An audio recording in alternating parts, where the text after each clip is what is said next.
Good evening, everybody. Welcome to tonight's very special Thanksgiving holiday presentation of a movie mass film commentary of the classic film Planes, Trains, and Automobiles. I am your host, Jason Alme, the movie monk. I'm going to be dropping all sort of knowledge about this film. And this is how we're going to celebrate Thanksgiving. It's right around the corner, day after tomorrow, guys. It's going to be Thanksgiving. It is now officially the time of year that we can don our cozy brown sweaters and play Christmas music if you must. I for one, do believe that you should absolutely wait until Thanksgiving is over before you start getting into any kind of Christmas festivities, with maybe the exception of getting a few early gifts and getting started on that whole task of buying gifts for everybody. Otherwise, I think, like, stop fucking around with Christmas music and putting up your Christmas tree before Thanksgiving. Get the fuck out of here.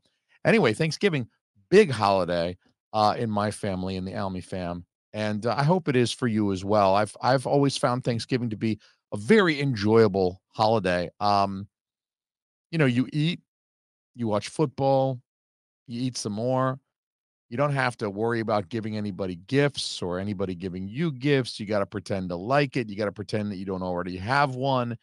You got to give people shit, which means you got to pay attention to stuff that they want. And like, it's just all of the stuff that is wrapped up in the Christmas holiday that I think a lot of people tend to rue about Christmas. The things that people tend to, um, kind of dread about Christmas. I think, Thanksgiving is like Christmas without all of that shit. It's really very nice for that reason. Um, However, unlike Christmas, the Thanksgiving holiday doesn't really have a ton going for it in the way of films. There are some Thanksgiving movies. Yeah, there are a few. I mean, we got a Charlie Brown special, right? For Thanksgiving. There's a Thanksgiving Charlie Brown special. Watch that one with my kids this year, which was nice. My kids really just have not been old enough to get much out of Charlie Brown in previous years. So, uh, their experience of the Charlie Brown specials at the holidays has been kind of, so, a few minutes here and there, but it's not as captivating as something like Coco Melon. Motherfuckers. But this year, yeah, we got them through the Thanksgiving. I think, Snoopy is a little bit more amusing to my kids now that they're a bit older, and watching him have his ear toasted for Thanksgiving was like a highlight for my 4-year-old. So that's nice. We got a little bit of Thanksgiving media. I mean, the Ice Storm, there's a few others. Um, Alice's Diner, that takes place a portion of that takes place during Thanksgiving. But just because a film has a Thanksgiving scene or a Christmas scene doesn't make it a Christmas movie or a Thanksgiving movie. I've made that argument many times about Die Hard. A lot of people say it's a Christmas movie. I say it isn't. It's a film that happens to take place on Christmas Eve. The entirety of the action takes place the night before Christmas. Um, but it doesn't make it a Christmas film. It's just Christmas is like sort of part of the background information. There's really nothing about Die Hard, the plot, the actual narrative, that like it couldn't take place on 4th of July weekend or Arbor Day or some other holiday. It doesn't have to be Christmas. Whereas things like A Christmas Carol or The Grinch Who Stole Christmas. I mean, those things really, they're like kind of more baked into like the spirit of that particular holiday. And I'm not sure that those narratives would work as well on other holidays. But we don't have a lot for Thanksgiving. And in considering what we might do this year, I thought, Planes, Trains, and Automobiles is really the one of the first movies that comes to mind, because it is a film, I think, that kind of taps into Thanksgiving as a holiday in a way that it's not just like they have a Thanksgiving scene, because they really don't have a Thanksgiving scene. I mean, 90% of this narrative occurs in the days leading up to Thanksgiving.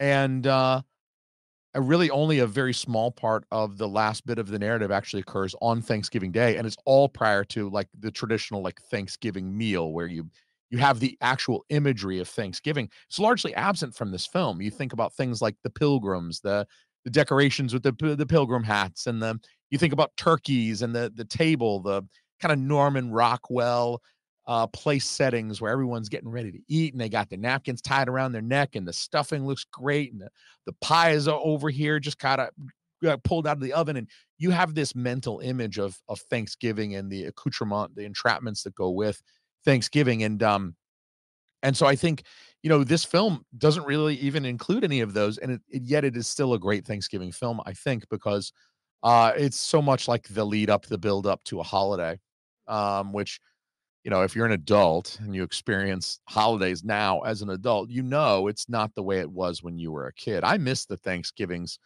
of yesteryear when I was a kid and I was a dependent. I could just kick my feet up and play GameCube all day and then eat the fucking shit out of everything my mom made. Mm, those are the days. Now I'm making half the food. I'm outside frying the turkey in the cold, trying not to set the house on fire with boiling peanut oil. And I'll tell you, it's not quite as relaxing as it used to be. I gotta did I get the turkey? Did I get the marshmallows? Did I get the sweet potatoes? I gotta go through my whole checklist tonight. After this, I'm gonna sit down and go through my whole checklist to make sure, because I got one more day tomorrow to go get anything that I don't have. So the turkey is thawing, and we're leading up to Thanksgiving, and this is a Thanksgiving lead up film. But also, I think when you're contemplating the idea of Thanksgiving, which I don't know how much time any of us spend thinking about what are we thankful for, and what kind of things might I consider if I'm really going to sit down and the spirit of the holiday overtakes me by some miracle. um the spirit of the holiday wins and I start thinking about the things that I'm thankful for. And I think this is the type of film that, you know so much goes wrong in this film. You might consider the things that you are thankful for. And of course, family is at the heart of this film too. And Thanksgiving is fundamentally a family holiday. This is a holiday that people do tend to spend with their family. I hope that you enjoy your day with your family on Thursday. I hope so, for your sake. This is also a day that maybe kind of worrisome and dreadful for people who don't much care for their family, who don't get along with their parents or their siblings, or have a broken, fractured family. I'm praying for you guys, because this one might be a harder one to get through. And if you live in my area, you're more than welcome. I'll fry you some turkey. Come on down for Thanksgiving. It's a great day to open your heart to other people in your home, to other people too, as we see in this film. So, without any further ado, let's go ahead and get cracking on planes, trains, and automobiles. Um, this is a film. This is a film that I didn't grow up watching. I mean, despite it having existed for the majority of my life, um, I was far too young when this film was released to go see it theatrically.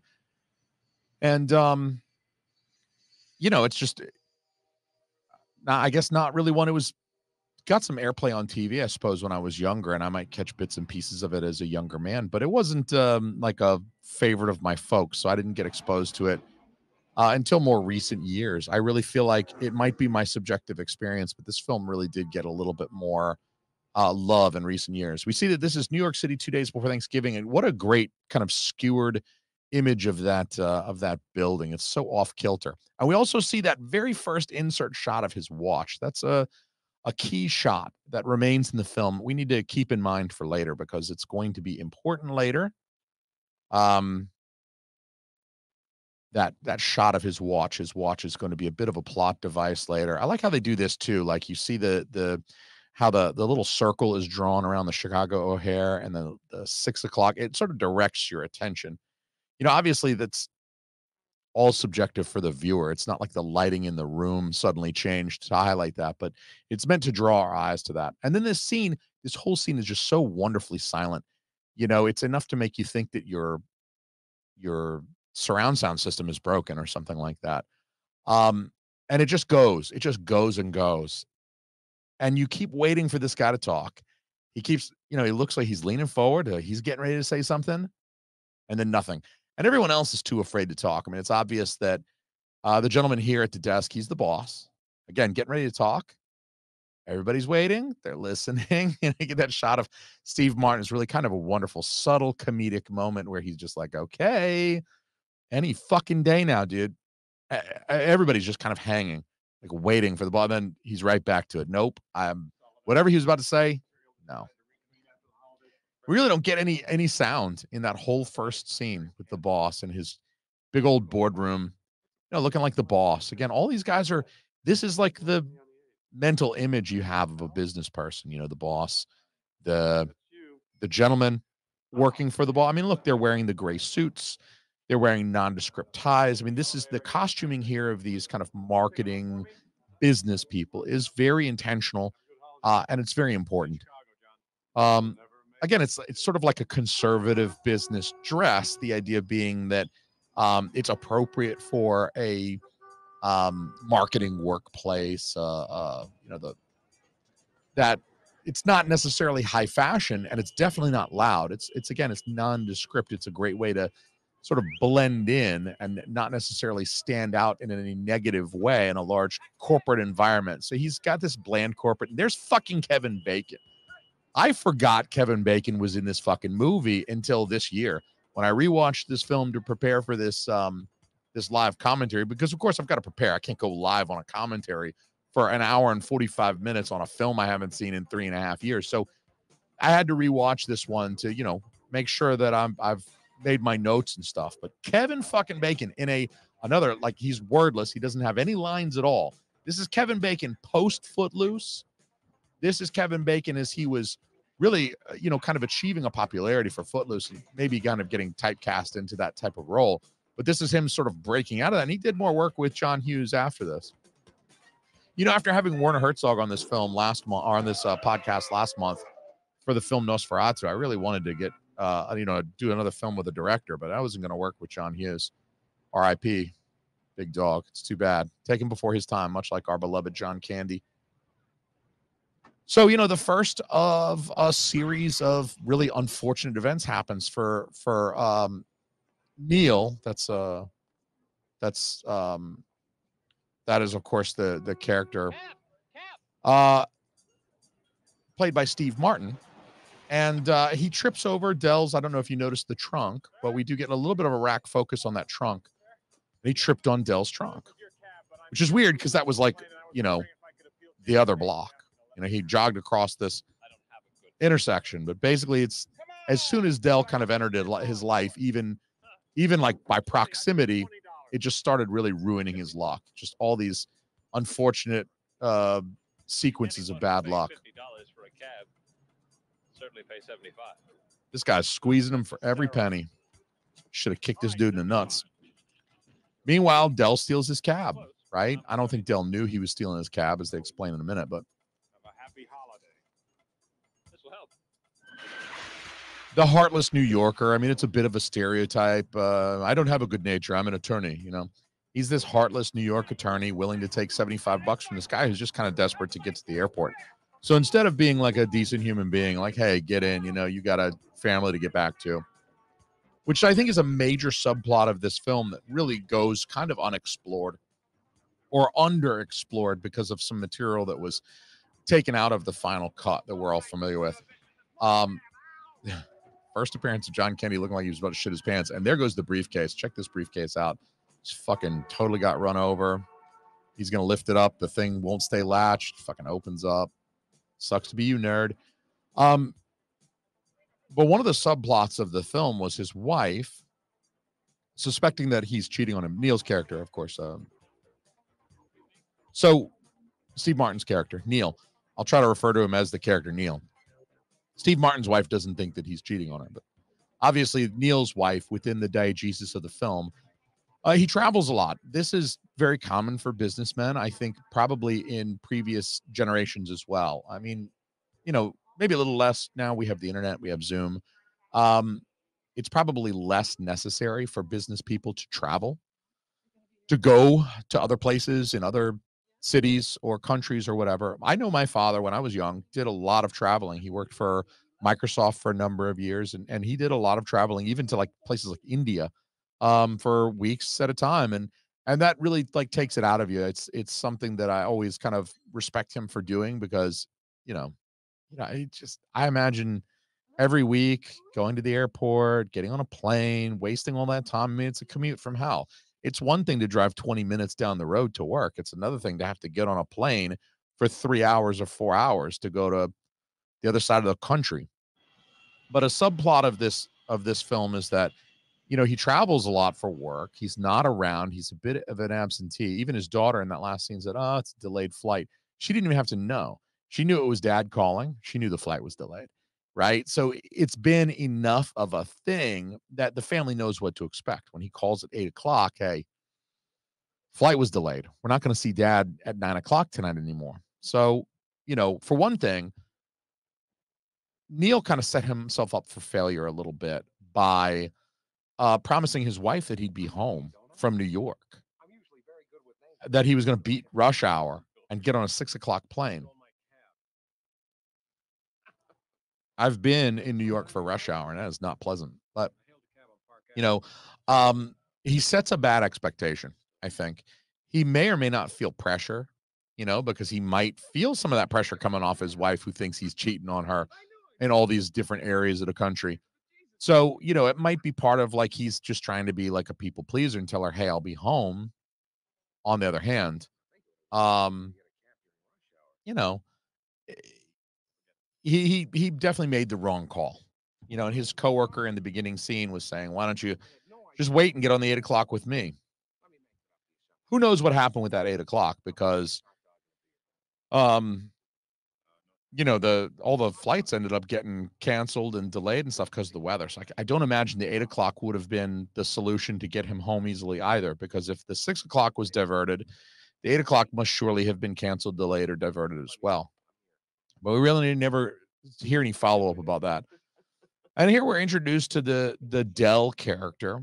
Um, Apparently that name was chosen because it's ambiguous enough that like perhaps Dell is a woman. Maybe he's with this Dell person. Who's this Dell person you're splitting a motel with? Well, she'll learn at the end, but uh apparently that's the reason for the name Dell. But again, I think in Dell we have a tremendous contrast with Neil's character. Of course, the characters have to be kind of oil and water, right? The buddy part of this, the sort of the genre pieces that make like a buddy comedy movie don't work if the characters are too similar. They have to be a little bit of an opposite.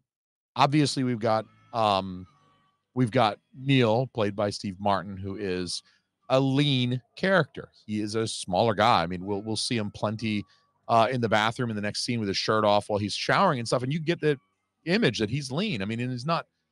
He's got a little bit of muscle to him, but he looks like he could be a bicyclist or something. And then he's paired up with John Candy, who of course is the opposite. He's kind of larger than life. One thing I'll say for this film, to the immense credit of this film, to the credit of John Hughes, it's a more sensitive film than just playing off John Candy's size. There are films that star funny obese men. Been plenty of them even after this one. John Candy's been in plenty of other movies, and um, other actors who have come after him too that have been um, larger obese actors who the their physicality is a little bit more a part of the joke. Here, the fact that John Candy is fat is not part of the joke. It's not at no point does this film feel like it's like a fat phobic statement or that John Candy is going to be the butt of a joke because he is fat.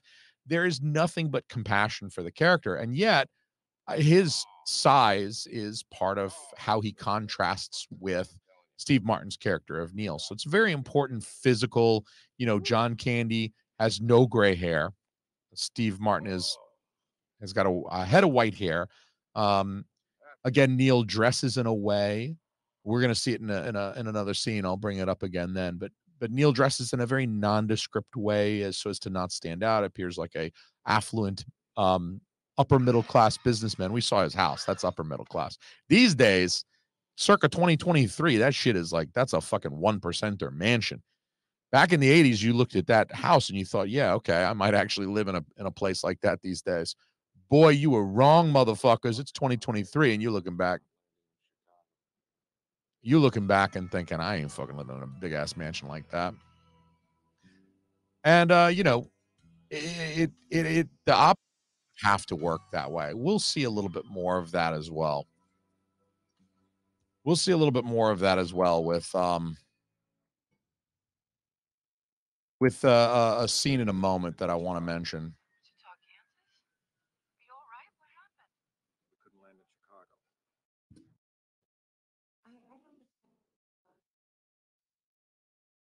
I don't understand why the wife doesn't get that. She's like, I don't understand what Wichita has to do with a snowstorm in Chicago. Like, dude, I'm telling you, they didn't fucking land. The guy flying the plane, who's not me, I don't know. His wife, honestly, she doesn't break his balls too much in this film. And maybe she did in previous versions. But like, look, if I'm calling you at fucking midnight and I'm telling you I was on an airplane and I'm now in fucking Wichita, I flew from New York to Wichita because they couldn't land in Chicago. Don't be like, well, I don't understand what one has to do with the other. I don't know, bro. I'm not flying to shit. But the man who did apparently talked to air traffic control and they told him, don't fucking try and land the plane or you might all fucking die. So I don't fucking know.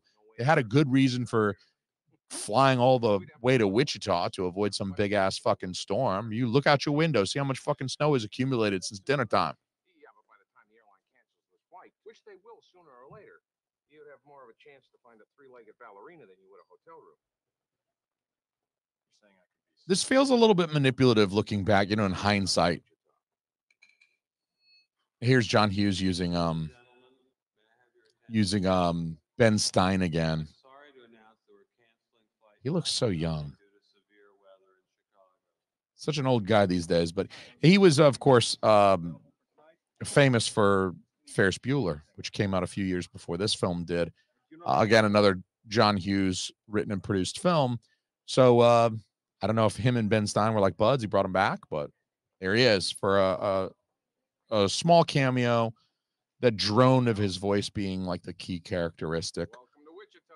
That he delivers bad news, but he doesn't do it like, "Hi, I'm here to tell you your flight's been canceled." He drones it on. You called home. So it feels a bit manipulative because John Candy, he's got a hotel set up. And fast forward, spoiler alert, Steve Martin's character, Neil, is the one who's gonna wind up paying for the hotel room. And I don't feel like, by the time you've seen the end of the movie, I don't feel like Dell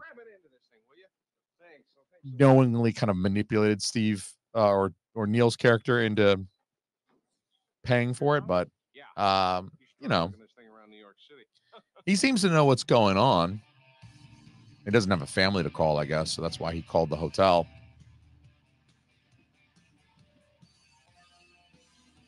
So much of this film is fairly well rooted, grounded in realism, as much as a comedy can be. I mean, far be it for me to call a 80s comedy like cinema veritas or something like that. It's not uh, super realistic, but it's not absurd either. I mean, it's not the type of absurdist comedy like we discussed with Wet Hot American Summer a few months ago. So there are a few just really kind of outlandish, kind of wacky moments in this movie, and this was kind of the first one, although it's not like a subjective shot. They just happened to find a cab that was like, I don't know, out of control. Like that seems pretty wild for a cab.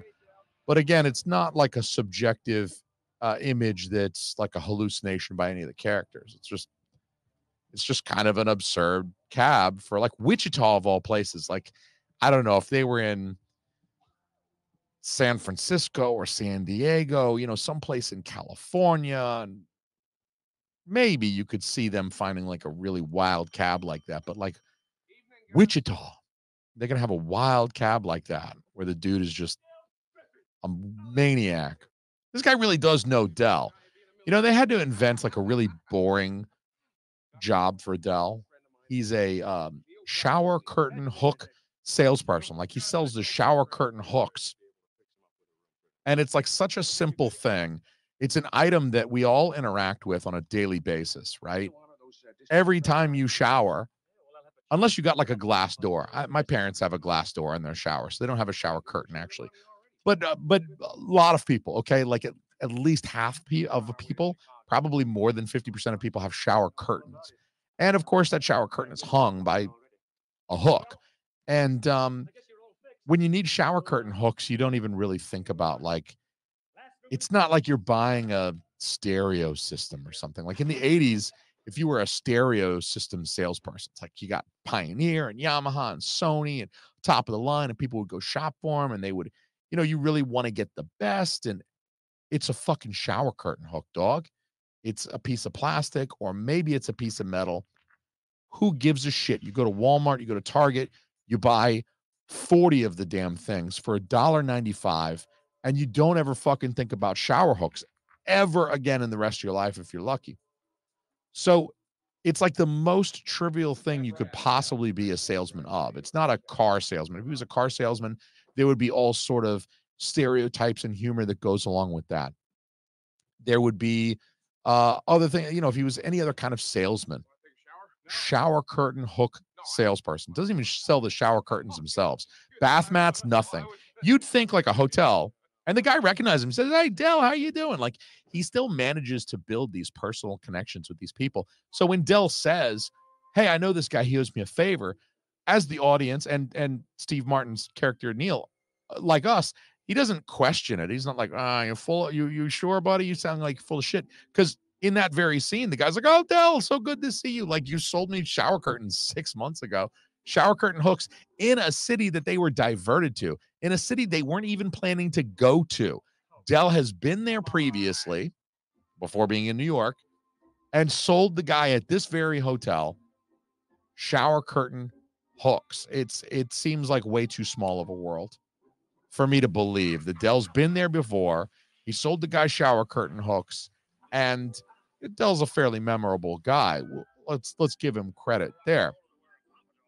But again, unlike Steve Martin, he's a little bit he contrasts with Steve Martin because he's a little bit more like free spirited, but also that sort of bleeds into the idea that he's kind of a slob, like he's smoking in bed. And we're gonna see a pan over the bed later that's gonna show like the bedside table and what a mess he's made. Look what a mess he's made because he showered first. I mean, he's it's like free spirited to a fault. There's just shit everywhere, and he used every single damn towel. Didn't even think of poor Steve Martin, but we see Steve Martin fairly lean here, and actually fairly fit. I mean, he does have like a fairly fit appearance through the shoulders and the arms and the chest.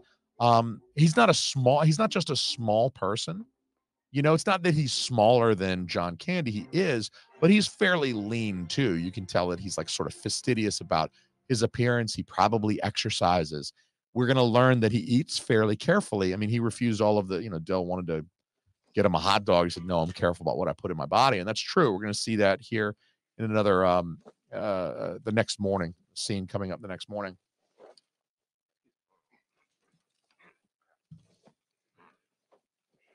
And just imagine trying to squeeze into that bed with John Candy. I mean, it's a good thing you're pretty skinny, Neil, because otherwise, you know, you're not fitting in there.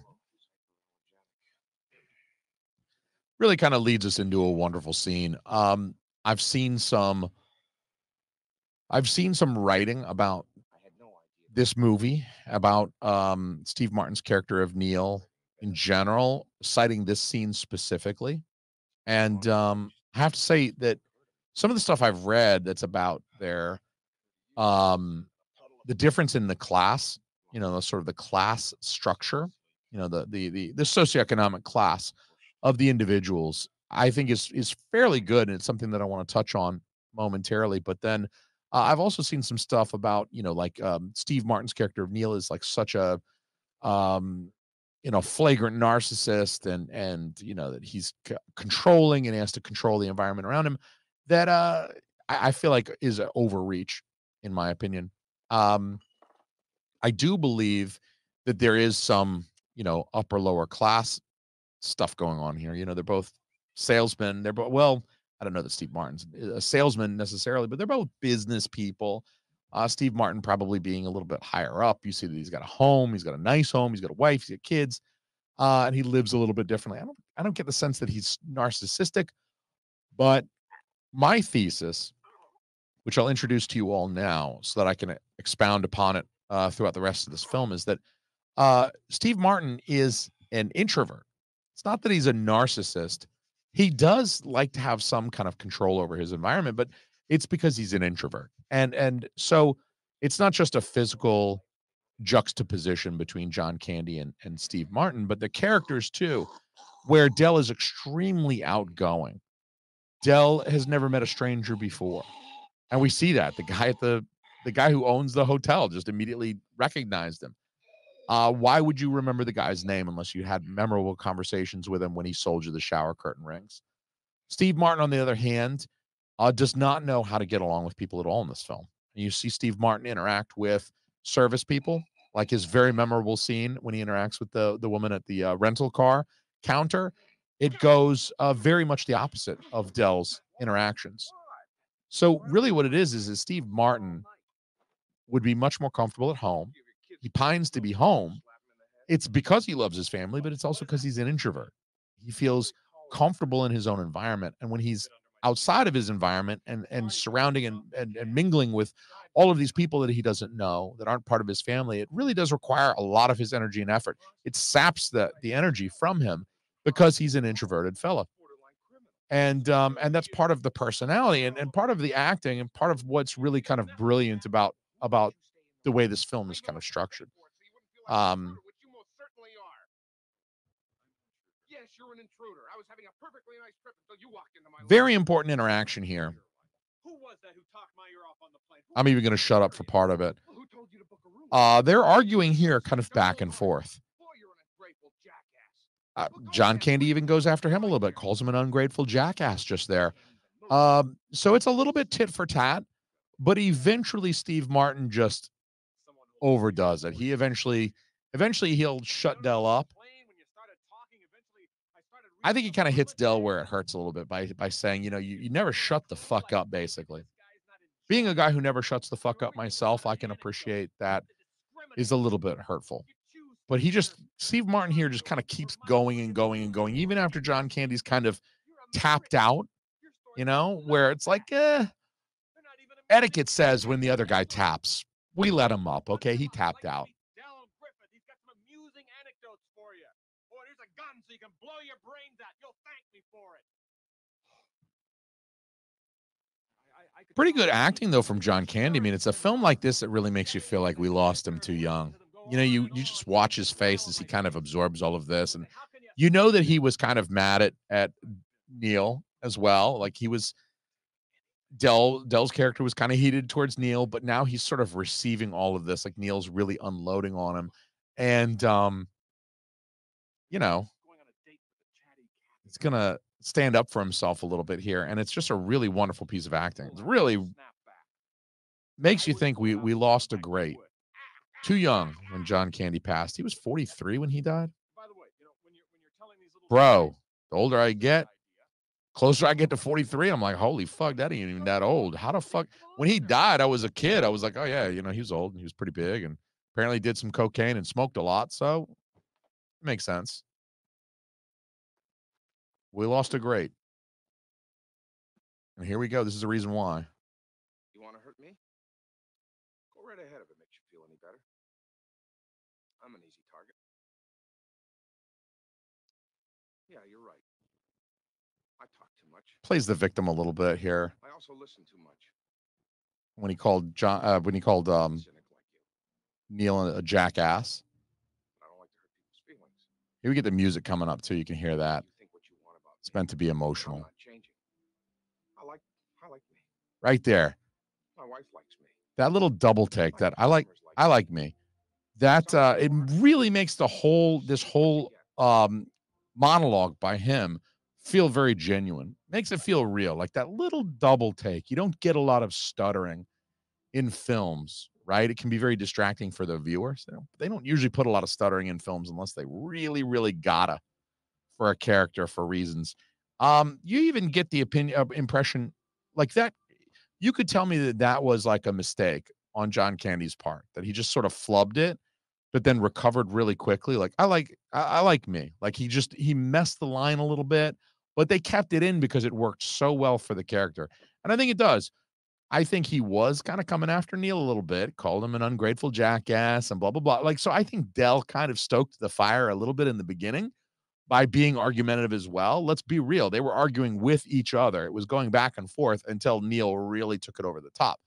The reason why Neil took it over the top, I think, is because John Candy was kind of, the Dell character was kind of really laying it on thick. And it was a good moment and a really well acted one. And then, gives a little bit of space to breathe. Steve Martin instantly he comes back down after hearing Dell. He's like, all right, I'm not mad anymore. I just feel bad now.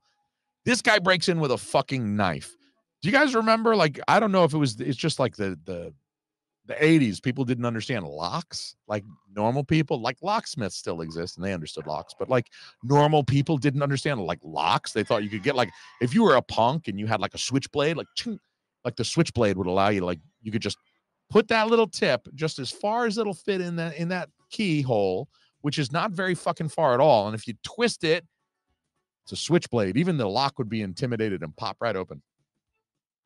So of course they're robbed. That adds this extra level of, look at what a mess he is. There's fucking Cracker Jacks in the bed. The bedside table is a wreck. And this is another great moment. This is another excellent moment. This is a laugh out loud, just such a subtle move. But look at this. He rubs the nose and then just that little double smooch on the fucking ear is like, gets me every time. Because it's like enough of a sleepy stupor that neither man really, you don't really feel like they realize where they are or who they're with for just a second. And then it's like they wake up like, wait a minute, why'd you kiss my ear? I just, I know it's not look, it's not like a Shakespearean performance, but John Candy's physicality and just the way he just ever so gently kisses Steve Martin's fucking earlobe always kills me. And I always love that moment where it's just like the lightest little sound. And then, of course, you get that homophobic, like, oh my God, like, see that Bears game? Like, they got to play it off. Like, I didn't just kiss your ear. Like, I'm a man. My dick is not hard right now. I promise. And, that maybe not, I mean, maybe at the time it was a little bit more of like a fresh kind of, but now it's like, yeah, we got to act like, oh my God, I'm macho. Like, even though I just kissed your ear and I just had my hand between your thighs. He somehow manages to wash his face with the sock water. I don't understand how but this is really the moment where he's like, Dell is growing on him like a fungus, like, and the underwear is just huge too, which is also kind of a funny gag. Like he's holding this underwear that's just fucking giant. But the idea is like Dell is almost like inescapable. It's like growing like a fungus. Like his socks are in the fucking sink and his underwear is hung on the fucking towel rack. So like, if you're not paying attention, you're gonna put that sock water to the face. The way that sock water is like all brown and shit. Oh, disgusting. Anyway, his wife. It's broad daylight. She looks outside. She sees how much fucking snow is out there. She ought to believe the guy's story. Look, like he wants to be stuck in a vibrating bed covered with beer with that guy. Any way you slice it, the odds are we're going to be having our turkey roll right here. Here's where the film kind of takes the turning point. They realize that they're not going to be able to fly out. The flight's not going to get them there on time. There's too much air traffic backed up, which I still feel like, they could have got him out today. This is where they decide, like, let's just fucking go. Let's take a train. Again, there's a difference in how they're dressed. I mean, John Candy's dressed a little bit more warmly, bow tie. He's got a cardigan on. It looks a little bit less formal, definitely less business-like than Steve Martin with the suit and the tie, the nondescript gray suit, and the smart matching, but not standing out dark red maroon tie. And we'll see it even more in the next scene when they're outside the diner, waiting to be picked up, to be driven to the train station. But then they just realize that they were robbed, and that's obviously part of like this unfortunate events, this chain of unfortunate events, this just 2 days worth of terrible luck that Steve Martin seems to be encountering. And this is Wednesday. This is the day before Thanksgiving, and he's, I don't know, 800 miles from home, something like that. Wichita to Chicago. What is that like? Is that 800 miles? It's got to be 800-ish. I haven't looked it up. I haven't Google mapped it, but somebody out there, Google map it. Hit me in the comments. Tell me how many miles it is from Wichita to Chicago. Here we see it. Now, Dell is wearing the red gloves. Look how bright and saturated his gloves and his coat are. Bright blue, very saturated blue, almost ultramarine. And he's got these bright gloves on. Again, doesn't look very professional. I don't know what's going on with his shoes. I don't know if his laces, he just doesn't have shoelaces or what. But then you see Steve Martin, and he's sitting there again, kind of grayish. Everything's very drab. Nothing stands out. Nothing's like a bright color. Like he'd get shot by a hunter accidentally in the woods. Whereas John Candy, I mean, you'd see the guy from a million miles away, and you would know not to shoot him. And so again, that's another part of the difference between the two. And I think it also speaks to the introversion extroversion. I think an introvert is always going to dress in a way that minimizes the attention that comes to them. They don't I think an introvert, they don't want to like stand in front of everybody and like peacock and say, look at me. Whereas an extroverted person is a little bit more happy to wear noticeable colors and fashions, and they're okay standing out more. I don't even think they really think about it. I don't think introverts and extroverts think about this when they pick their clothing. Steve Martin's obviously chosen clothing that will help advance him in his career, and that's the purpose of his clothing. But part of that also in a corporate environment is to not stand out in any way that's unnecessary or could be unpopular in the workplace. This is another great scene. I mean, honestly, a great comedy like this one is really composed of a bunch of great scenes. A good thriller. You'll watch The Sixth Sense just to get that twist ending, right? Especially the first time when it's like very effective. I love he calls the woman lazy. That baby still looks more real than the baby from American Sniper. She don't mind. She's short and skinny, but she's strong. That's well timed. Door slam. As soon as he calls her strong. Sideways. She didn't scream or nothing. Something about her screams like mail order bride to me. I feel like she's just Russian. She doesn't speak a word, so it makes you wonder, does she know English? But then, the way he says she's strong, and she slams the door right at that moment, just slams it as hard as you can imagine. And that first baby come out sideways. I like that. But also, if that baby comes out sideways, how's that going to be for your penis the next time you guys have intercourse, even a year later? I'm sorry. You want to talk about throwing a hot dog down a hallway? That baby fucked that shit up coming out sideways. But she doesn't say a word. And it is a kind of a weird, it's sort of like, it makes me think, do they want us to look at Wichita as like this backwoods kind of barely 20th century America where, you've got this guy driving around this old Chevrolet with this tremendously misogynistic relationship with his wife where he's like, get your lazy behind out here. And she gets out. They're practically Mormon or Russian or something. And he's like, she's strong. And they're sort of characterizing her as this like brute who's strong and just gives birth to Shetland ponies and doesn't even scream or require stitches. And it really just kind of makes you wonder, like, is Wichita this place where you would run into these backwoods yokels, or is it the place where you're going to get picked up in a punk rock taxi cab and driven home? Because those seem like different places. Like the punk rock taxi cab seems like New York, some urban metropolitan area with like a punk scene, an underground scene, music, etc. And then the yokels, that seems like borderline deliverance shit. Like that's the middle of the Alabama woods. These people don't even know what fucking year it is. and they give birth to Shetland ponies out of their assholes, and they don't require stitches afterward. Either way, I mean, I like the weird redneck couple, the lady that gave birth without screaming or nothing to a baby sideways. I don't think that's good for the baby either. I mean, I know breech birth is not supposed to be great. Head first is the way you want it to go. Sideways has got to be even worse than breech, though. You don't want it to come out sideways. And this is another scene where Neil's like actively trying to get away from Dell. Had enough. Let's call it. You know, it hasn't been a great experience. Let's just, you know, he just wants to kind of wash his hands. Like I'm gonna go sit by myself in the train, and he's happy here. I mean, he thinks he's gonna get home. It's Wednesday. It must be late morning by now. You know, 11 a.m. something like that, noonish, and he's on the train. He's headed home. He's gonna be home by evening. He can wake up on Thanksgiving morning, surrounded by his family, enjoy a little time off. Some good old football, turkey. Hopefully he's frying it like I do. Don't fuck around with some dried ass turkey out of the oven, people. Fry them shits.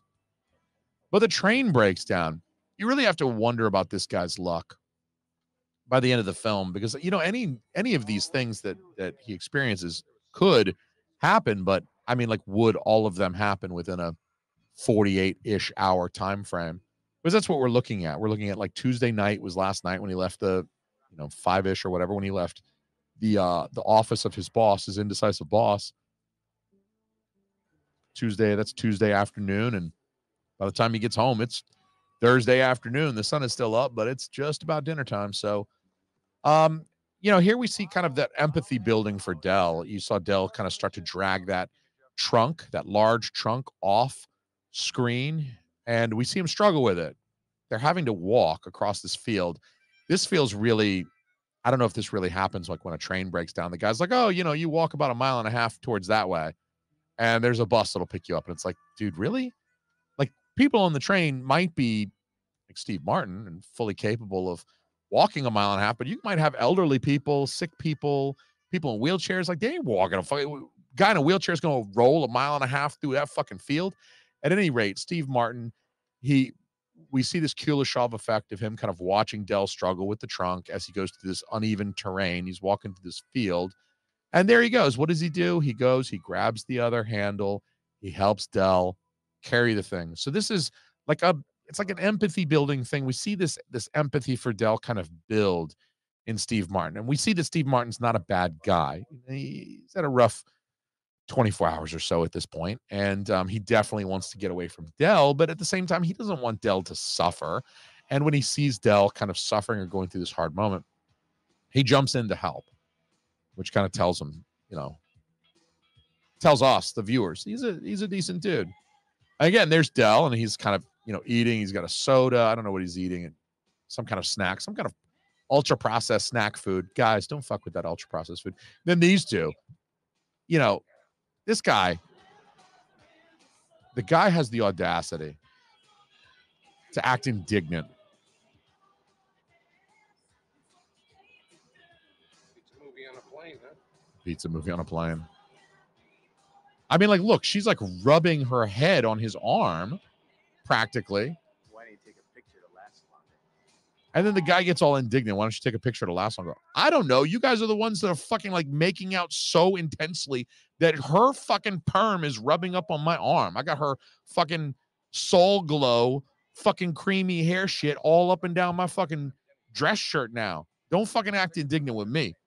You're the fucking one making out in front of 40 other people on this goddamn bus. There's a fucking 8-year-old back there, and you're fucking having sex with this one, like, dry humping. You got a stain in your underwear now. You got to throw that fucking underwear away.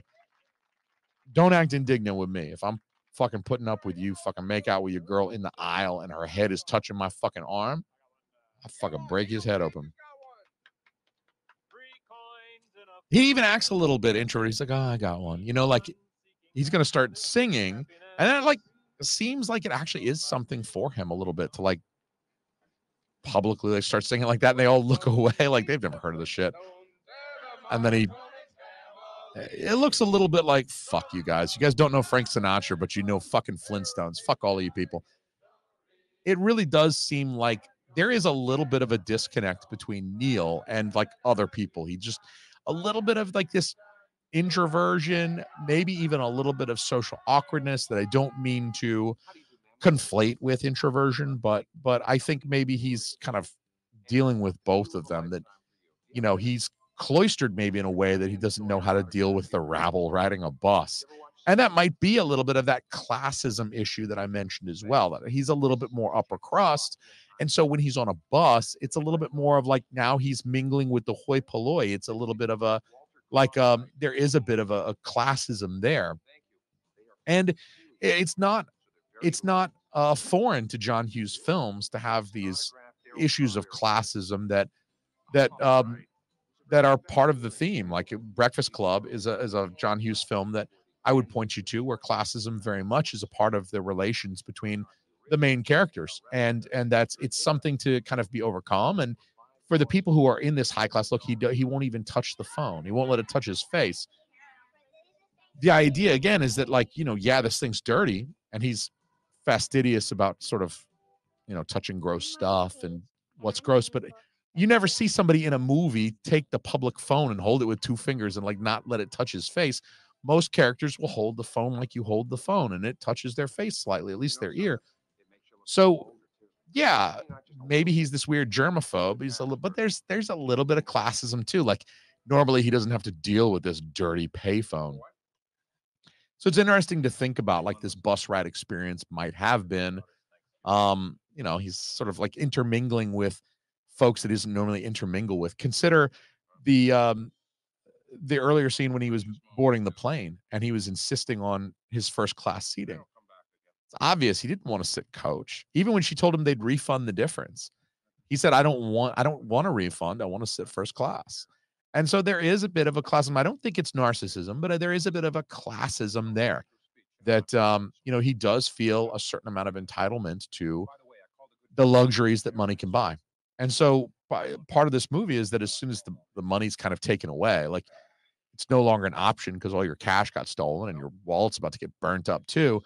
Um, it's almost like he does sort of have to adapt and walk a mile in the shoes of a lower class individual. And I think that does again tie back into the themes of his burgeoning empathy. And we see that especially like towards Dell. This is a funny scene too, because even though it's Thanksgiving and I complained about people getting their Christmas stuff up too early, we see a lot of Christmas stuff in the background of this scene where they're having a meal and a hard conversation too. This is Neil's second attempt to break up with Dell. This is, I'm just holding you back, trying to go their separate ways. But see, we see there's a snowman back there. There's some red and green, tinselish. Looks a little early for that stuff. Like I said, stuff really shouldn't come out until after Thanksgiving. And my impression is largely, probably biased, but my impression largely is that, especially years ago, decades ago, when this film came out and earlier, it was considered kind of gauche to take out your Christmas stuff before Thanksgiving. There was a little bit of like social pressure. It was like embarrassing to decorate and to start celebrating Christmas too soon, and you waited until after Thanksgiving.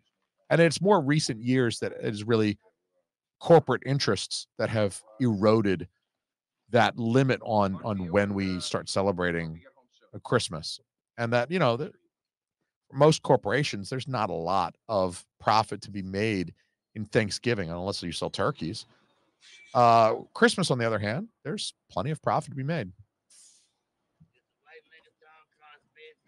So here we have another poor turn of really poor luck for Steve Martin's character. I mean, all the things that went wrong, his plane getting diverted through, no wrongdoing on his part. It was just the weather. And then the train breaks down. It's not like he had anything to do with that. Just bad, is on the wrong train at the wrong time. And then, the rental car that he paid good money for is not there. It's just not there. It's never explained like what happened, where it went. Somebody else got it. They didn't turn it in. I mean, there's just some clerical error that placed him in a car that is invisible. It's Wonder Woman's flying jet. you're not catching up to that bus now, buddy. You're not catching up to that bus.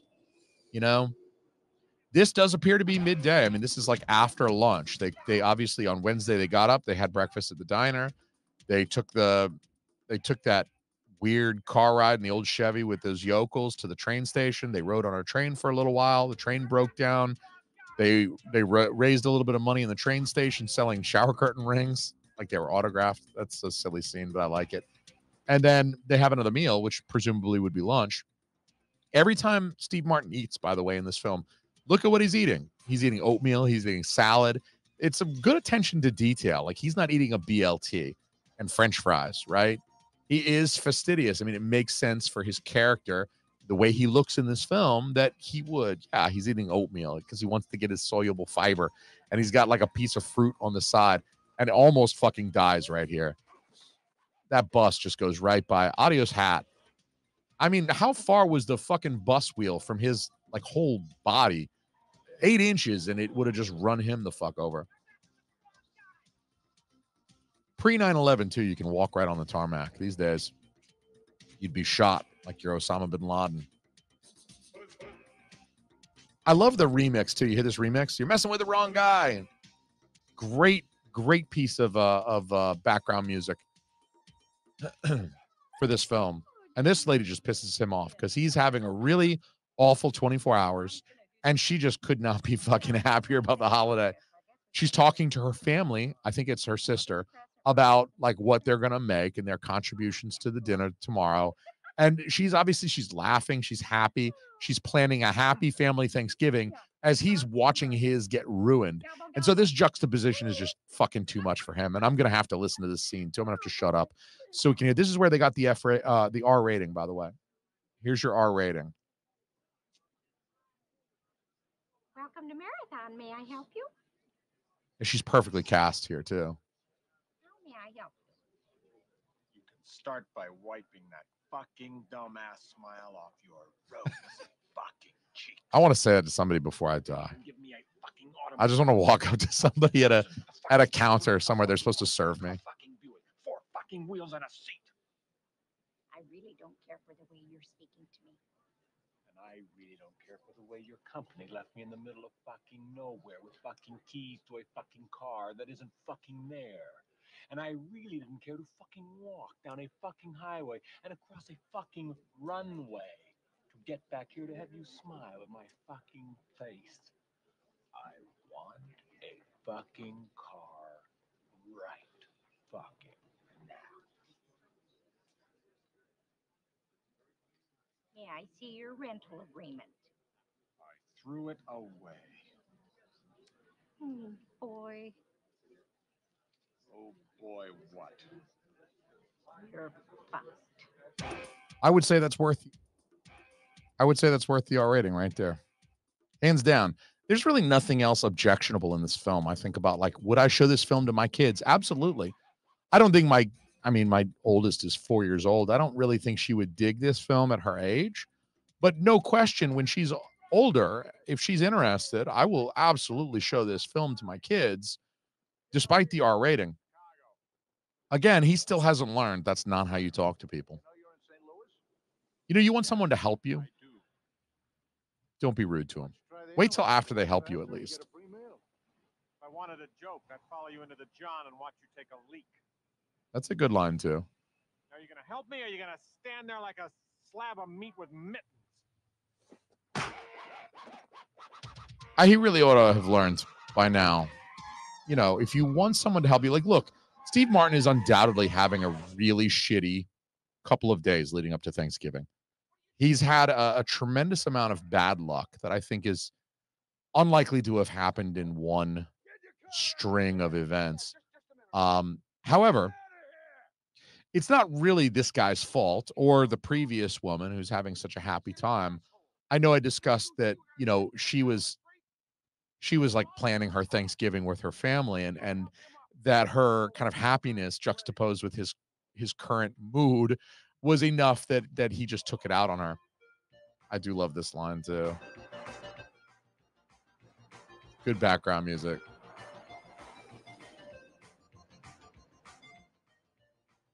You know, I had a feeling that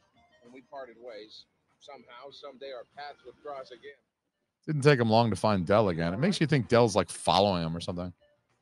I've never seen a guy get picked up by his testicles before. That's a good line. I've never seen a guy get picked up by his testicles before.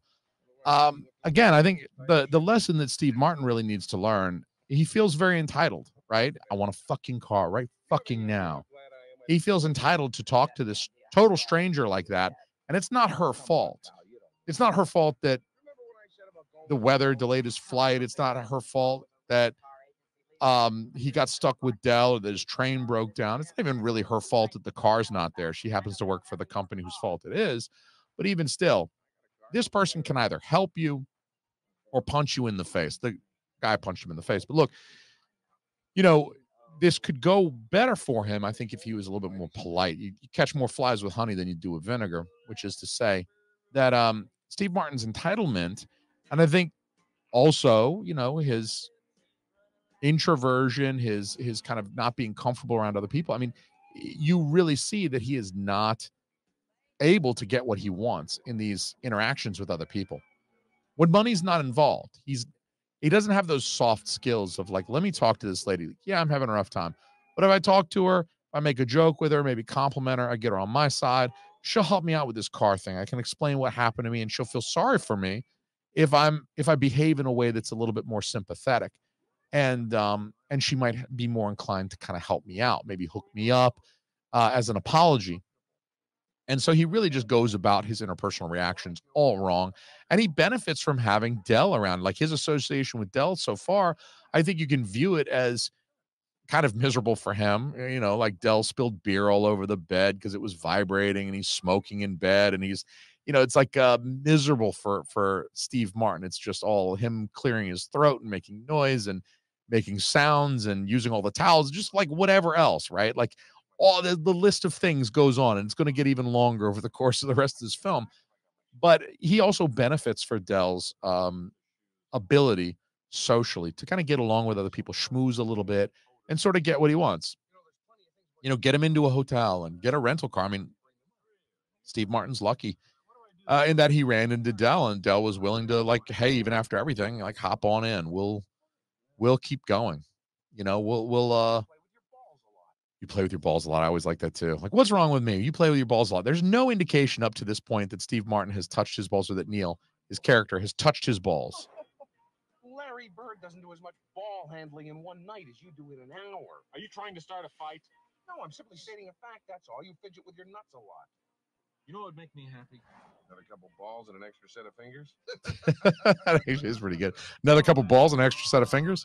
I mean, it feels like for that to be a legitimate plot point, you would have some foreshadowing. Like in the beginning, Steve Martin left his gloves in the boss's office, and he tells his coworkers he's getting on the elevator, hey, I left my gloves. Do you mind grabbing those for me? And I'll get them from you when I see you in Chicago tomorrow.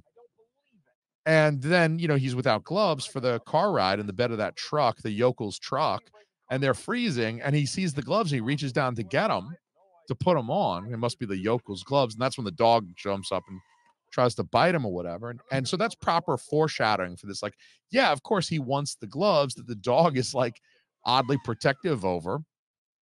And it's foreshadowed by the line of dialogue where, oh, I left my gloves in the boss's office, but I don't want to go back for them. That sort of makes sense. With the ball fidgeting thing, like you'd think they would put something in, like put in a little bit of foreshadowing, like he's got some jock itch or something. I don't know, but some kind of piece of dialogue or like an insert shot, like his watch. That was an important insert shot. It hasn't come back yet, but it will. That insert shot of the close up of his watch, an insert shot of him fumbling with his nuts would have made that insult feel a little less random.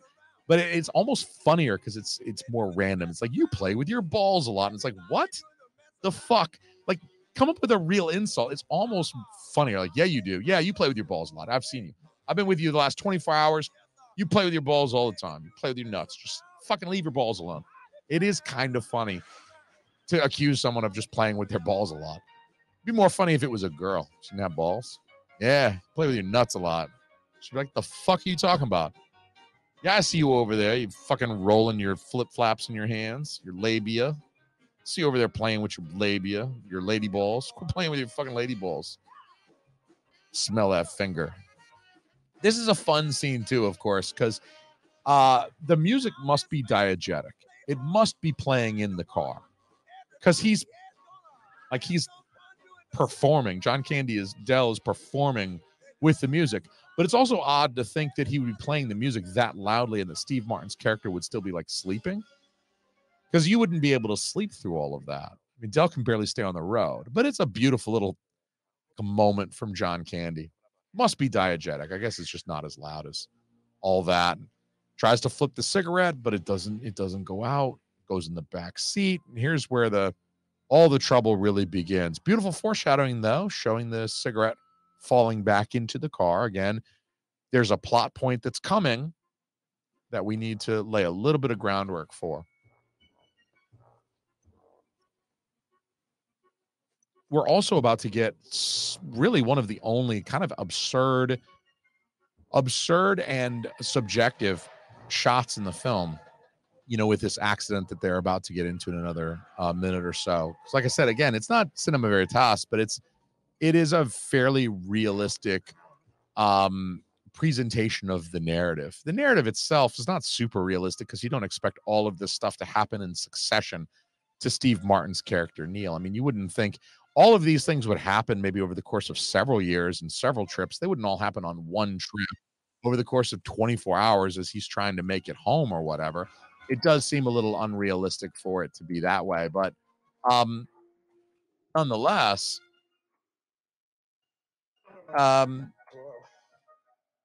it's still a fairly realistic presentation, the way things are cut and edited, the sight lines, the costuming, the kind of interpersonal interactions, the way people tend to react to each other. I mean, all of it makes sense. All of it's very plausible and realistic. Even if it's just, it's a lot. And there he's just trying to steer with his knees and just almost gets him killed. And here he does his like spin. I've done that on the highway, by the way, when it's icy out. You spin a few times and you're just like, oh shit, I'm about to die. Because there's like an 18-wheeler right behind me. It's fucking plow into me. They're lucky that it's late at night and there's no other cars on the road. But this is what gets them oriented poorly. And it's actually pretty believable. Again, I was talking about kind of how realistically these events are portrayed. Somehow you got to get them going the wrong way down the highway.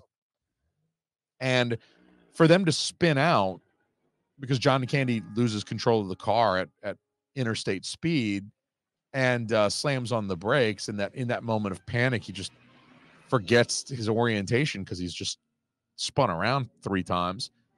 It's a very sensible, all right, it makes sense why this guy would have kind of fucked that up. And there's the fucking tractor trailers coming at him. Holy shit, look at that guy on the wrong side of the highway. He's going to kill somebody. It's really a helpful little voiceover by the characters who tried to warn them. They tried. This guy wants a race. That's ridiculous. It is ridiculous. Come on, let's go. Let's go. Put your window down. You want something? And then John Candy again. There's that juxtaposition. John Candy's like, they want to race. Let's go. And Steve Martin's like, come on, man, that's childish. I don't race with these people. He says we're going the wrong way. Oh, he's drunk. I like how they assume that they're right too. They don't question like, are we going the wrong way? Nah, he's just drunk. That guy's drunk. He's going the wrong way. We're going the wrong way. He's going the wrong way. Thank you. What a moron. Of course, if you're going the wrong way, you have to call the other guy a moron. That helps with the irony. Again, You're going to kill somebody. and then here's where Steve Martin kind of realizes, like, wait a minute. Why is there a shoulder between us and them? That's when he realizes we really are on the wrong side of the road. And again, we get the only subjective shots. Like they're just both so freaked out in this moment. It extends this moment. It feels like they're going between these cars for a really long time. There they are as skulls. And then he sees Dell as the devil. It's sort of the culmination of his negative experience with Dell. It's like, this guy's trying to fucking kill me or make me insane or both. He's the devil. It really is. It's kind of an odd moment. I'm not entirely sure it works for me because there's so little of the film that is absurd like that, where we see images where the film language just kind of changes for a minute. It's like you're listening to a movie in English, and then somebody hits the button on the DVD remote and it changes the audio track to Portuguese. And you just listen to a few lines in Portuguese before you get it switched back. And that's how it works for me. If it were a film where characters were in Portugal and speaking to each other in Portuguese and it was subtitled in English, you'd sort of understand. Yeah, part of the narrative is that they're in Portugal, they're speaking Portuguese, or they're in Brazil and they're speaking Portuguese. Any Portuguese speaking nation, they're speaking Portuguese, and it makes sense narratively. It's integrated with the narrative enough that it doesn't really throw you out. For me, it's like so much of this film is like realistically presented, even if it's like a little bit to swallow that it's all of this coincidence would happen. It's still realistically presented. But then all of a sudden you see these guys as skeletons, yet with hair. And then another smash cut to Dell dressed as the devil, just laughing hysterically. And it's a moment that's like, I'm not sure it works because it's like just hitting the remote for a second. You hear a couple of lines in Portuguese and then you switch back to English and you're like, what the fuck was that? Oh yeah, I sat on the remote. My bad. You know, where it's like it's not really interwoven into the narrative so much, and you don't really get any of that subjective kookiness again. It's just a kind of a moment. Here he is helping Dell with that trunk yet again. uh we're gonna see that when they're getting along, they're helping each other. He's helping Dell with the trunk, right? They're sort of metaphor of like he's helping Dell carry the burden, and we learn what Dell's burden is at the end of the film. We see that metaphorically he's sort of helping. And there's where the cigarette butt. This is the payoff. You sort of forget about the cigarette butt when they go through that whole like near fatal wreck.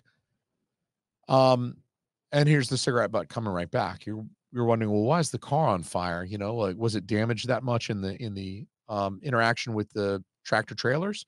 No.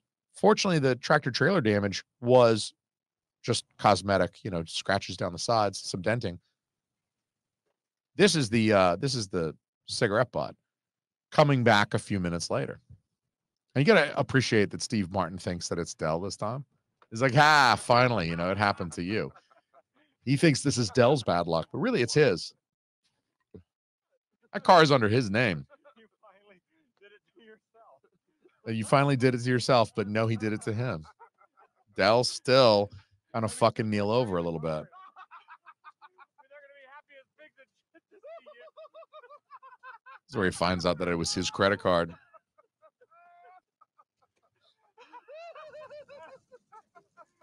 Again, I mean, it's just a series of events that's really hard to buy that it would all happen to Steve Martin's character, all in the case or the course of a day and a half, 2 days.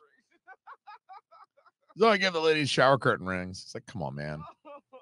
How delusional are you? Don't fuck with me. Can't rent a car with shower curtain rings, though. You really can't. Shower curtain rings, like I said, they're $1.95 from Target. You can't barter with shower curtain rings. Like, oh my gosh, shower curtain rings. I haven't seen any of these in 3 years. Of course, I'll do whatever you want for shower curtain rings. You want the car? Take the car. Should I suck your dick as well? I need shower curtain rings. You stole it. Not exactly. You stole No, I swear on my life I know did. you stole I it. did not You steal stole your my card. and then you Earlier in the film, the guy at the hotel mixes their cards up because they're just identical Diners Club cards. They're both silver cards that say Diners Club on them. And the guy at the hotel wasn't really paying any attention to the names. And he ran the cards and he handed them back. But Steve Martin took the wrong card back. I mean, he reached and took Dell's card. We see that, that was an hour earlier in this film. So I will say that the film does a good job of sort of laying the groundwork for some of this bad stuff that happens. It's kind of comes out of nowhere that the train breaks down. There's no real foreshadowing for that. It's just like, oh yeah, it's just bad luck. But there's foreshadowing for the car catching fire, and there's foreshadowing for Dell having Steve Martin's credit card and using it to rent the car. So I would say John Hughes does a good job in writing some of these, the directions that the film goes, that the narrative takes, um, by foreshadowing some of this. Does a good job writing by foreshadowing some of these things that happen. They don't all completely come out of nowhere. And he hit Dell. Hits Dell and then trips over the trunk. That's the second time he's tripped over that trunk. Fool me once, shame on you, but trip over a trunk twice, and it's like, you got to be looking out for that trunk, dog. That's on you now. I don't know how they get the car out. I don't know how they put that car out. Well, they did. Pretending like his fingers are stuck to the wheel. If it's that hot, the Naugahyde or whatever is fucking melted, it's gonna burn your hands a little bit. So again, kind of unrealistic that that car would be drivable condition, but that they'd even be able to sit in it. Like inhaling all of the burning plastics and shit like that, that can't be good for you either. I mean, granted, it's open air car now. It's like a convertible now. It's open to the outside air. Still seems like not great for you. These cars are all burnt up. And here's where the insert shot of the watch. That groundwork is very helpful. All right, I'll pay cash. $42.50.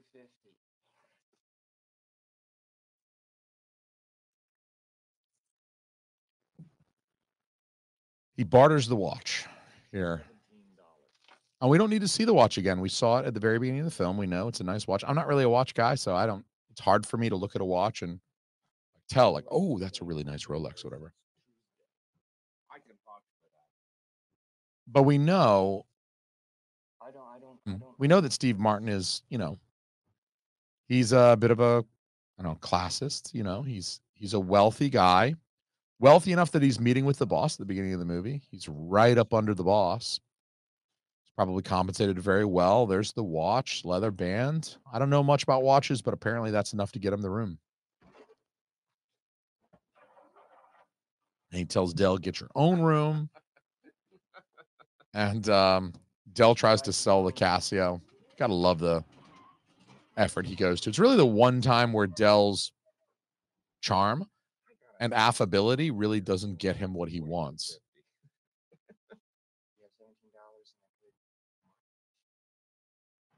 No, I don't. I have It's got a Casio. $2 and I like the way he Casio.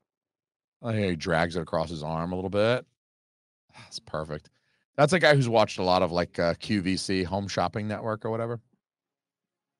The Casio doesn't get him the room. And I mean, he's even being funny there, like the way he drags it across his arm. I mean, that's meant to like kind of make the guy laugh. Like, yeah, it's a Casio, but I'm going to let the guy have the room just because like he's affable enough and he's being funny and amusing and whatever. And I'm going to help him out. Doesn't get him what he wants, which is rare in this film. I mean, this is kind of one of the few times that there's like a little bit of a turn of events. He can't call his wife there. You see the phone is locked. And his wife is rolling over in bed thinking that guy is fucking balls deep in some other bitch the night before Thanksgiving. I had fucking turkey up to my elbows tonight as I was fist deep in that turkey. And he's fucking fist deep in some bitch named Dell. He's got fucking pussy up to his elbows. Steve Martin we're talking about. He's a very charismatic guy. Well, Marie, once again, my dear, you were as right as rain. As an audience, this is our first hint that perhaps Marie, his wife, is actually passed on. The way he speaks to her now, even though she's not present, it's not like praying, but it's not unlike praying. Like he's sort of just talking to somebody who maybe they're in spirit, maybe is always with him to some degree, but certainly is not of the earthly plane anymore. And it's a slight hint to us. And again, like a Hughes film, part of the film language is the music. And I'm turning this up a little bit so you can kind of hear the music.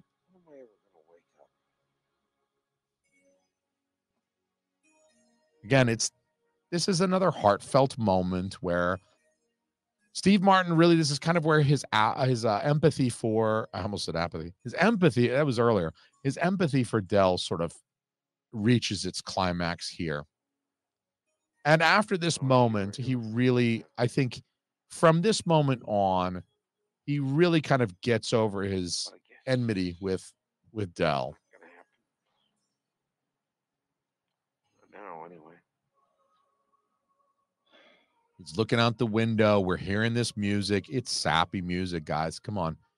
You don't buy a soundtrack for this kind of film music. This is film music that's really just meant to communicate a vibe to you, to kind of get the audience sort of feeling like that empathetic, like whatever Steve Martin's feeling right now, that empathy towards Dell, whatever Dell's feeling right now, that sort of self-pity party he's having. You're gonna freeze to death out there. The music is meant to bridge that emotion for us from the way that it's written, the dialogue, what the dialogue tells us, as well as how the characters are acting. And then we cut. Where you been? And where's the music? It's it's fading a little bit more into the background. There's music there. It's a little bit more jaunty. And we see the two men that they're finally bonding a little bit, right? We don't know where they got all the liquor from. Presumably it was in the hotel room. I don't know. They didn't have the liquor before. It's like they got a bunch of liquor and potato chips, which they're consuming. This feels like the setup for like the next scene. They're going to be like wicked hungover or something, but it's not really used in that way. And I have to appreciate that because, you know, the first couple times I saw this movie, I thought, oh, they're going to be hungover the next day. And that'll be like part of the trip too, is that they're like, ugh, you know, they'll forget something because they're hungover. I think that happens in the movie The Sure Thing, where they're on a road trip and they forget something because they were drinking the night before. They forget something important. Here, it's not really, it's really just meant to be like a nice moment between the two men where they sort of like, very much so for Steve Martin. Again, he's like the classist guy, the nice watch, the nice suit, first class, yada, yada. And now he's laying in bed, half drunk on shooters and eating goddamn Doritos. This is a very like low class moment for him, but he's really kind of making peace with the fact that, you know, he's not better than other people. And also this is kind of what builds a little bit of Dell's backstory, and Steve Martin reflects on this scene later in the film when he realizes that maybe everything that Dell's told him is not totally accurate, that Marie is not still with us, but he knows that Marie used to exist the way that, you know, the way that Dell talks about her here.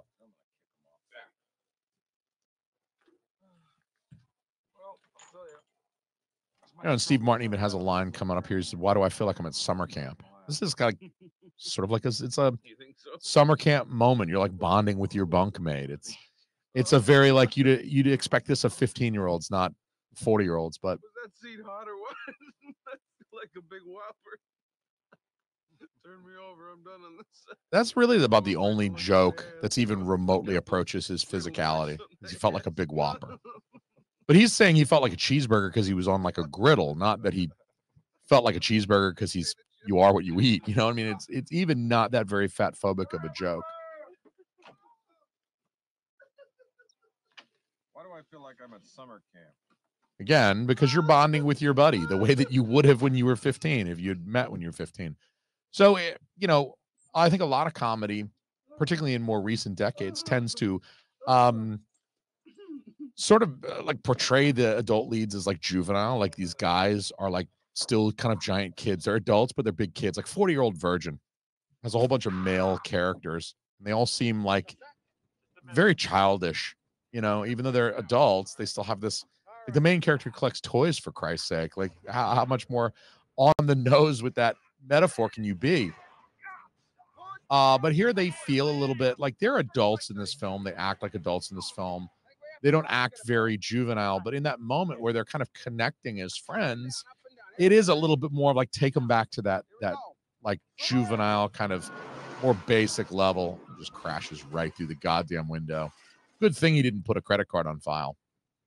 All he did was put down cash and a wristwatch. They can't get back to him.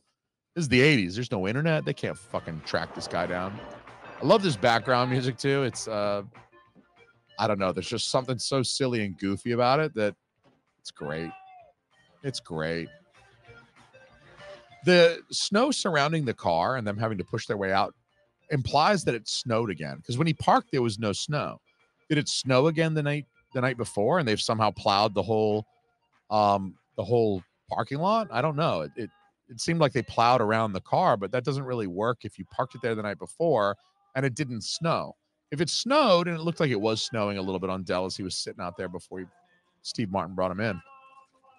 So maybe it did snow, and that's why it had piled up around the car. But in order for it to really be piled up around the car and clear everywhere else, there would have had to have been a plow go through there and salted and everything. The road, the roadway around the parking lot around the car looked very clear.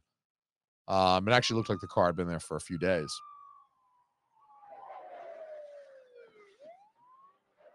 And of course, it wouldn't be a road movie if we didn't have interaction with the police officer. This is kind of interesting. You know, you've got road movie plus buddy movie, kind of those two genres that are informing the narrative and the way that the story goes and the way that the plot kind of works out. And we got another fun cameo here. We had a small fire last night, but we caught it in the nick of time. We caught it in the nick of time. Like they did anything. Like, how did you put the fire out? It never shows them. They didn't have a fire extinguisher. Like he busted a fire extinguisher out of his trunk. Say with any degree of accuracy exactly how fast we were going. 78 miles an hour. That doesn't seem unreasonable to me. 78 feels. I could buy that, sure, I guess. 78 and a what? A 75 or a 70 or a 65? Even in a 65, 78. It's a little fast, but. Yes, I do. Yes, I really do. I believe that. I know it's not pretty to look at, but it'll get you where you want to go. And you got no outside mirror. No, we lost that. You have no functioning gauges. No, not a one. However, the radio. No, not a one. As that may seem. He admits he's no functioning gauges, and yet it's still, this is a safe car. Clear as a bell. Don't ask me how. It's a nice little detail. The radio still works. It's clear as a bell. Can't what? No, it's not fit for the road. The vehicle will be impounded until such time as it can be made safe for travel. So this is the morning of Thanksgiving. This is Thanksgiving morning. I broke the law. It doesn't show them eat breakfast. I think they just had a bag of Doritos and then tried to get out of the hotel as quickly as they could. I mean, they're within spitting distance of home, and obviously it's Thanksgiving Day, so you don't have a lot of time to finish your journey. Bit of an odyssey, right? I mean, I don't know how much this film owes to Homer, but it is a bit of an odyssey in that Odysseus was trying to get home to return to his family, his wife and his children. And he's this absentee father going through all of these misadventures that are not necessarily his fault, but somewhat his doing. And, Steve Martin's character, Neil, is kind of same boat. I mean, it's less mythological. It's certainly less Greek. Well, still a little bit of homosexuality, so it's kind of Greek. But sorry, all you Greeks out there. Anyway, you're not all gay, obviously. I mean, you guys invented it, but I don't think that reflects necessarily on Greek culture. It does. Anyway, it is kind of a strange odyssey that the guy's trying to get back to his wife and kids. And, the wife is not super happy with him being gone all the time. And it's time to reconsider your line of work. If you're Steve Martin. You're going to be in Chicago in less than 3 hours around there. Again, important detail for the timeline. He's saying we're not going to hit any traffic because it's Thanksgiving. But again, it's another one of the sort of maybe class juxtapositions in this film, in that, it's Thanksgiving Day at this point, and they're hitching a ride with a guy who is driving a truck on Thanksgiving Day. So it's kind of interesting that, you have a truck driver. Again, this is not an upper crust Wall Street, New York ad executive like Steve Martin's characters in New York, kind of suave, lives in Chicago, works out of, a company in New York, and he's an ad executive, does marketing and blah, blah, blah. This is a guy just driving a truck. So, they do encounter people who are working for the holiday, which is unfortunate. And he has this expectation that he's going to go home and have the day off, and it's going to be this idyllic family Thanksgiving. And here, when he's parting with Dell, this is the one time that he and Dell part in the film where they part on good terms. They kind of understand they've gotten where they're trying to go. And Steve Martin's not blowing smoke up his ass now when he's like saying, like, look, I appreciate you. But I'm a little wiser too. So he's a little wiser too. That means he learned something about these like lower class folks that he might have looked down on previously. Having this experience helped him to, and he goes in for the embrace. The introvert goes in for the hug. Maybe I'll get a chance. So I think it is kind of showing us that Steve Martin's character has transformed a little bit. You know, that his experience with Dell over the last couple of days and kind of You have a happy Thanksgiving. Hey, you know it. his experience on the train and the bus and with all these folks is just kind of got him out of his, like, you know, his upper class marketing executive bubble. Now he's riding on the T or whatever, you know. It's like he's on a subway train and stuff, and it's like you know, he did appreciate Dell in the end, I think. And so that even leads him to kind of reflect a bit. I mean, he's practically home. He's got to take this to the station, I don't know, and then maybe there's another bus that'll take him to the, he lives in a neighborhood. I mean, he lives in a very suburban environment. It's not like he lives in a high rise in the city. So he's got to take this train like through the city to something that'll get him out of the city. And here he's kind of reflecting on fam. You know, the kids are cute. Kids are very cute. The pie. I mean, these are like, there's the turkey. These are like the images that I said, the lit candles, you know, the twilight. These are the images that I said we associate with Thanksgiving. You know, the wife, I don't know why they got the turkey in the background. It's supposed to be on the table in front of you while you're eating. It's not supposed to be behind you. It's not like a fucking decoration. But as much as he's envisioning this Thanksgiving that awaits him, he's also kind of reliving some of the funnier moments of his experience with Dell. And he's even laughing to himself a little bit about what he experienced. So this is the moment where, you know, we see it's like his heart has grown 3 sizes that day. I know that's a Christmas movie. This is a Thanksgiving movie. But again, it's sort of the experience of the sort of grumpy, curmudgeonly, upper class, waspy, I'm better than all you people, kind of realizing that he's not, and that you know, he has an appreciation for this other guy. And he's starting to put 2 and 2 together. We're hearing some important dialogue replay. I haven't been home for years. And he's like, wait a minute. Does he mean that figuratively? Somehow, I guess he gets on another train that goes back in the other direction. I don't think the train went backwards. I think he must have gotten off and gotten onto a train that was going in the other direction. But he's able to find Dell, and it resolves the whole thing very quickly. You know, there's Dell. I guess Dell was thinking, I'll just fucking eat air for Thanksgiving right here because all I got is $2 and a Casio.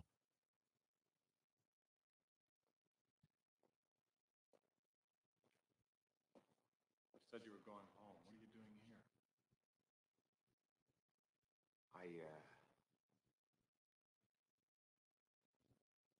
I don't have a home. Gives it up pretty quickly and easily here. Marie's been dead for 8 years. Gives it up pretty easily here because, you know, he's played it off this whole movie like he's got a home, he's got a wife who's waiting on him. He even mentioned kids earlier. He's like, I've got enough for my kids, whatever. He doesn't have any kids. Obviously, he's a widower for 9 years. Wow. 8 years, 8 years. Sorry, 8 years. Which means his wife died in 1979 because this film came out in 87. So, you know, part of it is he gives it up really quick. He's like, yeah, you know, the story is I'm homeless, I guess. I mean, he's got a job. He's still a salesman of shower curtain rings. And so Steve Martin's like, fuck it, come on home with me. And I'm glad they don't really show any of that. It just cuts to them carrying the trunk together down like the middle of the street. I don't know how they got from the train station to this obviously Home Alone looking suburban ass neighborhood. And John Kennedy's like, I won't stay very long. He says, shut up. Just come on in. It's a good thing he brought his friend home because he's going to prove to his wife that Dell is not actually a woman with a vagina. So at the very best, he's been butt fucking John Candy the whole time. But his wife's going to say, hey, the kids are cute. The in-laws are already there. It's like the turkey's ready to go. The wife is like all relieved. Again, cutting out that subplot. Like if you didn't know that was actually like a written part of the film that was going to extend the film by like 15 minutes. The wife was suspecting that he was cheating on her so much that she's actually like drafting divorce papers to leave him. She has zero proof. There's really no evidence in this film that we see as the audience. We're privy to a little bit more than the wife is, but we don't see him having any suspicious interactions with women, not like a glance at the secretary, nothing. There's no reason to believe that that Neil was cheating on his wife at all. By the end of the film, the impression is strongly that he loves his family. He loves his wife. He loves his kids. He's not interested in fucking with that and fucking around with girls while he's on the road. I don't know why his wife thought that, but this almost feels a little bit like they're rubbing that shit into fucking Delva. I feel a little bit bad. I'd be like, hey, let's not get too smoochy. His wife died 8 years ago, and he's been fucking homeless ever since, like living in train stations and hotels while he goes around the country selling shower curtain rings. I bet the internet completely devastated that man's line of work. Because you don't have to fucking go look for shower curtain rings anymore. You just go on to Amazon, and for 95 cents, you get 1,000 shower curtain rings. And I think it's perfectly appropriate that they ended on John Candy's face. There's not a lot of resolution for his particular situation that he's in. We really just kind of like learn at the end, like, oh yeah, all that was bullshit and this guy's miserable. But he does get to eat turkey with Steve Martin's character. So hey, there you go. It's the end. But it's still an uplifting ending. I mean, you can almost extrapolate from this point and kind of imagine that Dell becomes kind of a permanent fixture. He gets a little bit of a family by proxy, and he gets to, enjoy Neil's kids. And, you get the impression that, yeah, he'll probably still travel a lot for work, but who knows? Maybe he could buy the mansion next door, the McMansion next door. That's a big fucking house. Let me just tell you. That's a Home Alone looking house. And Home Alone was produced by John Hughes too. So that might even be the very same fucking house they used in Home Alone. Love this remix. They take his, you're messing with the wrong guy from the very beginning of the movie when he lost the cab. And they just mix it into this song and play it throughout the film. I love it. Anyway, again, uplifting ending, if a little bit, cut a little short. The ending feels a little rushed to me. Not a lot of resolution, but again, thank the fuck Christ they have left this movie alone. They've made a sequel to every fucking thing else. They made sequels to fucking the Cabinet of Dr. Caligari. They made fucking Citizen Kane Part 2. They made fucking Hamlet Part 2. They made a fucking Part 2 of everything in the last couple of years. Shit that they've left alone for 40 years. They dig it up and they're like, hey, let's make a fucking Blade Runner 2. Blade Runner 2 wasn't even that bad of a movie. Blade Runner 2049 or whatever the fuck they called it. That was actually a pretty good movie, but completely unnecessary, right? I never got to the end of Blade Runner and just thought, I need a fucking second one of these. I've thought I want to start that movie over again and watch it from the beginning because Blade Runner is a great movie, but just because it's a great movie doesn't mean you got to keep going and make a second one. You know what I mean? It's like when you nut and she keeps sucking and it's like, oh God, stop. Yeah, it was good. It was a nice nut. Now it's time to stop. It's over. Okay, let's revisit it again in the future, but I don't need a sequel right now.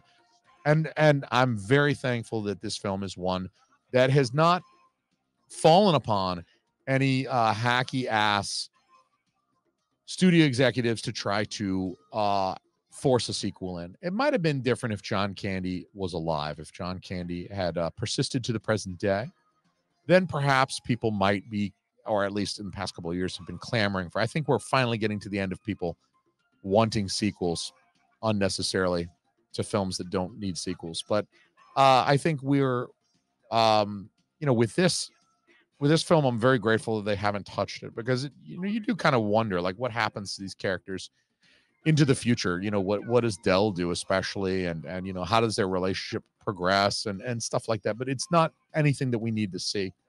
We don't need to retread this ground. And with that said, I do believe that they are making a remake of this film. I think maybe Kevin Hart, they're doing a little race swap on the main characters. It's going to be Planes, Trains, and Automobiles into Hood, I guess. Maybe not. Maybe it's just going to be, the BET version. Regardless, they're making a new remake, and it's ill-advised. They're in the very early stages, so hopefully they get wise and they cancel it because it's not going to do well. But again, this is another film that has become a classic of the holiday season. And I know a lot of folks will try to watch this at Christmas time too, which I think is a little silly because, again, it's clearly a Thanksgiving film. The guy's clearly trying to get home for Thanksgiving, but it shares similar themes with like I'll Be Home for Christmas, that type of, that music and stuff. The whole like longing to be with your family when you're fighting in World War II, which was like the genesis for all that. Christmas shit. So, I mean, I think this probably could work as a Christmas film too, but again, good film of the holidays. it's good to have one for Thanksgiving. It's good to have one that you can pop in on Thanksgiving evening after you've had your fill of turkey and you're like eating a pie and drinking your 12th beer. Why not? Pop in Planes, Trains, and Automobiles. It's a great film, and I do actually think there is a little bit of meat to this film with the kind of the juxtaposition between these echelon of the middle class, because it's not like Steve Martin's character Neil is like a 1% guy. He's upper middle class, and then Dell is kind of lower middle class, but it's not. Or maybe it's just things are just that different in 1987. Because nowadays, you picture lower classes like dudes living in a trailer, unemployed, EBT, cooking meth, and the one percenters living in a nice house. And here we see here's the ad exec. He's disheveled for 2 days. He hasn't been able to move. It's funny that Steve Martin has been through all of this since he left this guy's office. And the impression is that the guy's wearing the same tie. If you go back to the beginning of the movie, he's wearing the same tie. So he's wearing the same outfit. He's wearing the same clothes for 2 days, and he got served a turkey in his office. And I think it's just, you know, pretty effective way to go with a post-credit scene. John Hughes, kind of known for the post-credit scenes. Of course, there's one in Ferris Bueller. There's a post-credit stinger, as they're called. Here we get one just following up with the boss, like what he's been up to. He hasn't left his office while Steve Martin's been trying to travel across the country by planes, trains, and automobiles. Anyway, guys, fun movie for Thanksgiving. I wanted to do it tonight because we're around the corner from Thanksgiving. I hope everybody's got a wonderful Thanksgiving planned. I hope everybody realizes that wonderful Thanksgiving. We all have a great time eating Doritos and drinking shooters in our hotel room or hanging out with family and frying turkey, whatever you're doing. I hope it's a good Thanksgiving. I want to say thank you very much for hanging out for this commentary. I really appreciate you. This is a film that, again, I don't have quite the level of nostalgia for this film that I do for some other films that we'll do commentaries on together. But it's definitely one that's, it's an intersection of several of my loves. I love the John Hughes films. I like the blend of comedy and kind of earnest sentiment that's not too ham-fisted or too schmaltzy. I've seen other people writing about it call it like paper thin, and I don't think that's necessarily accurate. I think there are some really good heartfelt moments in this film and other John Hughes films that really make the film enjoyable to watch and really kind of give that comedy something to stick to. And so, this is an intersection of that type of film that I like. It's an enjoyable, it's light enough, it's serious enough, it's a good balance of the drama and the comedy with a little bit more emphasis on the comedy, which is my personal, and I don't really want to sit through something too serious, just in general.